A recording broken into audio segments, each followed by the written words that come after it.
Hello, this is Paramjit Singh. Welcome to another episode of Passing Clouds.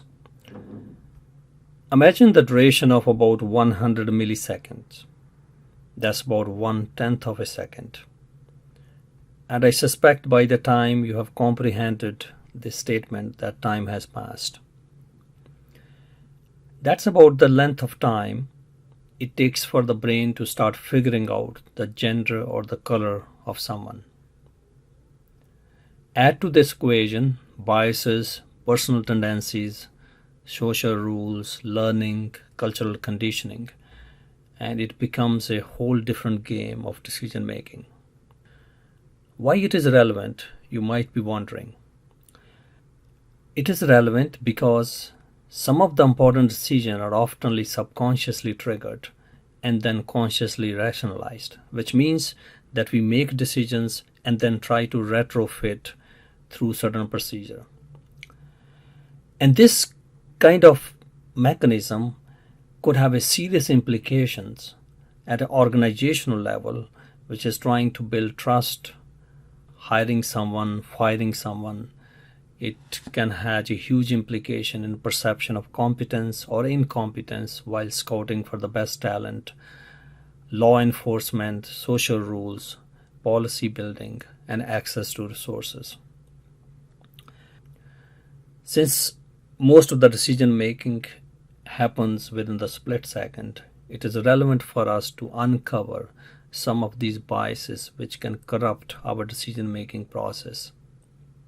It's easier to say that we should not have biases, but that's the hardest thing to do since some of our biases are deeply embedded into the machinery of our decision making. Consider this. When we look at unfamiliar faces or their colors, threat circuits of our brain automatically gets activated.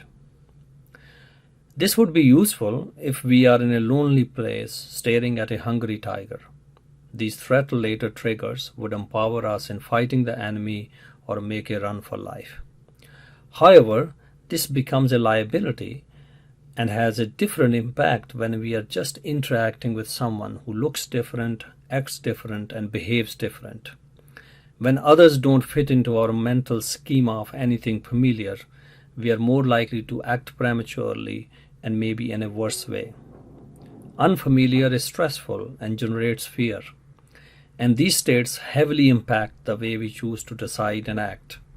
And within varying probabilities and possibilities, this fear of unfamiliar bleeds into whatever we do, from hiring someone to firing a gun, or making a policy decision for employees. Add to this equation the impact of perceived power. If you are in a powerful position, it is very likely, and as the research indicates, that you will have a less empathetic perspective about the powerless. So as our decision making is driven by all these subconscious triggers, what can we do to interrupt these automatic influences on decision making process? Can we do it through intellectual reframing, rearranging our thought process, mentally making effort to not be biased, or something else needs to be done?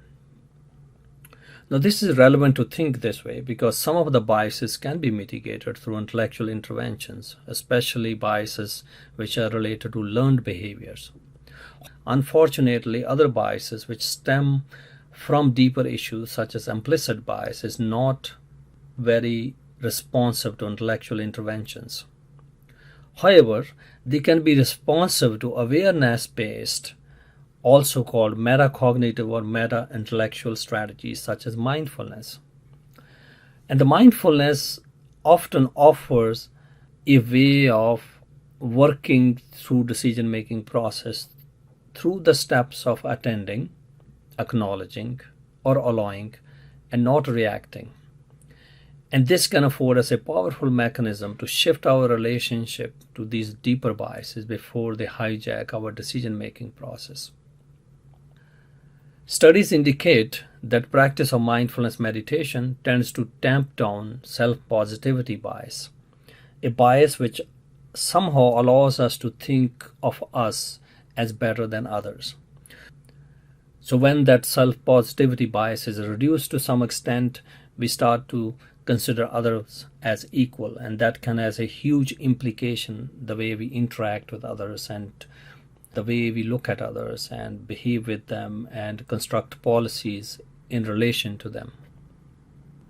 It also helps to reduce discriminatory actions stemming from learned and cultural conditioning.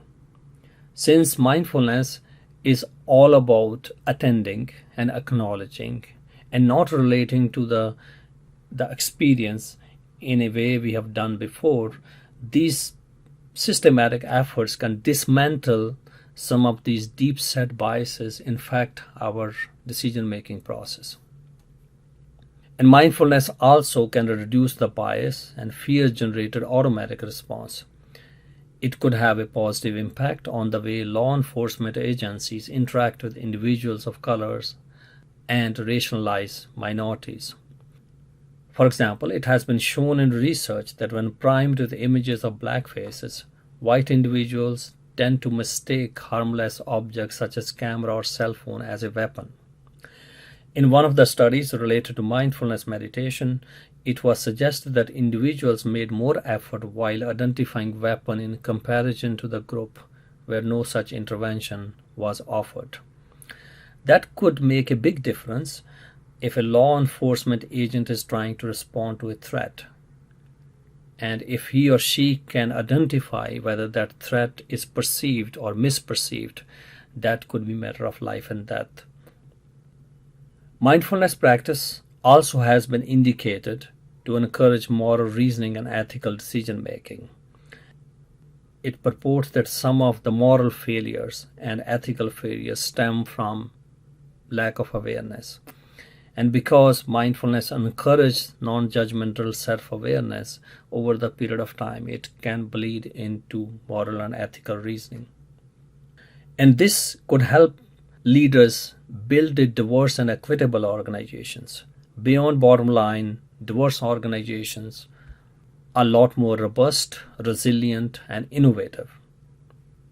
So as we have seen, our decision-making process is highly complex and subject to deeply embedded biases related to learning, culture, and social rules. Some of those biases can be influenced or positively influenced through cognitive strategies, through intellectual thinking process, but most of the deep set biases requires a different kind of intervention, the intervention which allows us to rise above the biases and impact them accordingly. Systematic mindfulness practice can help us in neutralizing some of these biases to make the decision-making process more robust and responsive.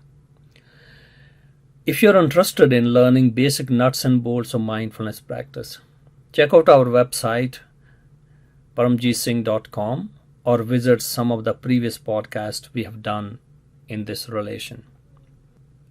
See if you can once again imagine the duration of around 100 milliseconds. How little that time is and how brain is efficiently picks up the information.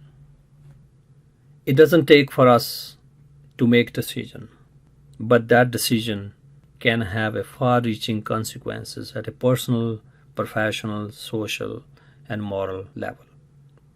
See if you can fine-tune your decision-making process by actively engaging in a process which allows you to see things much clearly and much efficiently. If you like this podcast, please subscribe, share, and like the content. Thank you very much for spending your time with me.